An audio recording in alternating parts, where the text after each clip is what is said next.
Vadd here. This video goes over some of the methodology, defining a few terms, and just the general thought process behind the reviews here on this channel. I believe reviews are a serious business, and this video and the review policy here are for your reference. I'm not infallible, and if a mistake is made, it'll be corrected as soon as possible. I'm trying to deliver the best buying advice and criticism I can. It's important to remember that art criticism isn't science. As long as reviews are honest and based on correct factual information, no review is ever right and no review is ever wrong. Reviews are by definition someone's opinion. Likewise, no one can objectively measure how good or fun a thing is the same way we quantify something like the temperature or speed. This isn't a math equation.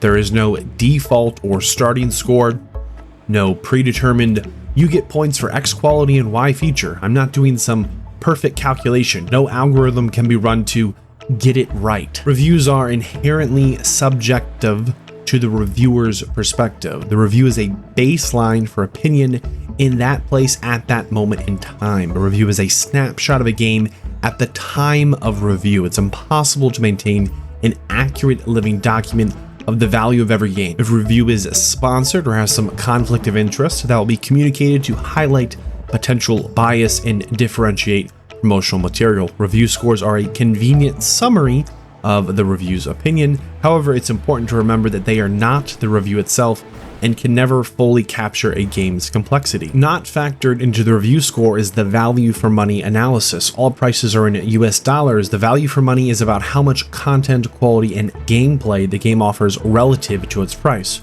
For example, a shorter, independently produced game might be priced at, say, $20, but deliver a unique, high-quality experience and be a really great value.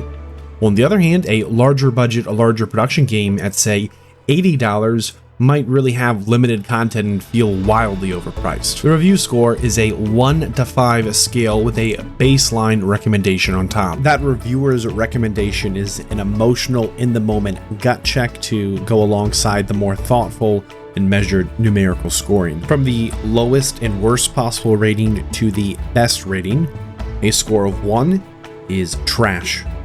A score of 2 is average. A score of 3 is good. A score of 4 is great.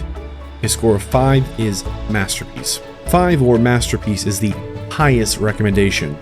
There is no such thing as a perfect game, but this game comes close. 4 or great often does something outstanding and memorable.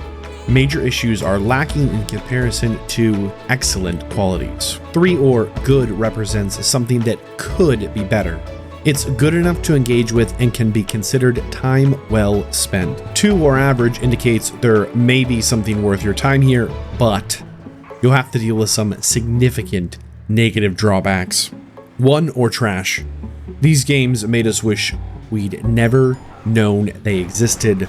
We hopefully just saved you from making a terrible mistake. These are the main categories that influence the review score: gameplay, story and world building, graphics, visuals, atmospheres, and interfaces, level design, balance, pacing, replayability, innovation and originality, technical performance, and sound design. Gameplay is how engaging and enjoyable the core mechanics are. Story and world building are the quality of narrative and or the lore. This is how well the game's narrator or the lore or the world in general is constructed.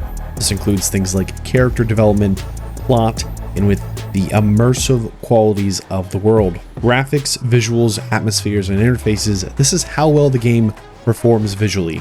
Not just the technical quality, but also the distinctiveness and creativity of the visual design, the art direction, and the atmosphere. This also includes user interfaces and ease of access. Level design. This is how well designed the game's levels are in terms of layout, balance, and how they challenge and reward the player. Balance. This is in regards to fairness of difficulty, whether the game feels rewarding without being overly frustrating or too easy. Pacing.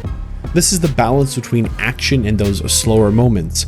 How well the game's momentum is maintained through the experience. Replayability is how much incentive there is to play again. This is the game's ability to keep players coming back for more. This might be through some diverse branching narratives, new game modes, or some other incentives like achievements. Innovation and originality is how creative or unique the game is, whether it brings something new to the genre or stands out in terms of originality. Each of the categories carry some variation in their weight and importance based on the title and review. For example, a game with a heavy narrative focus is going to get more attention on how it scores and the story and world building, and potentially less in its level design.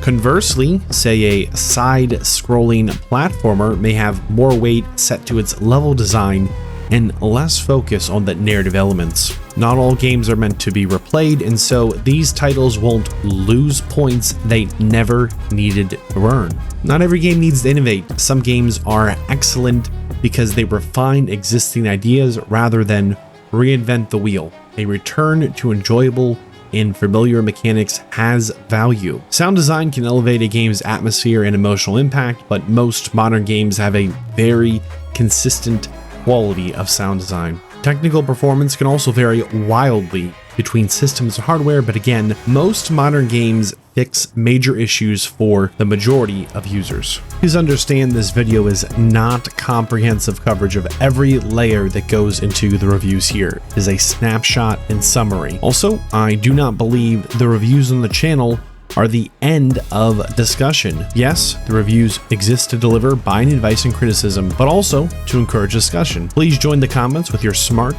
courteous, and passionate thoughts. With love, Vadd.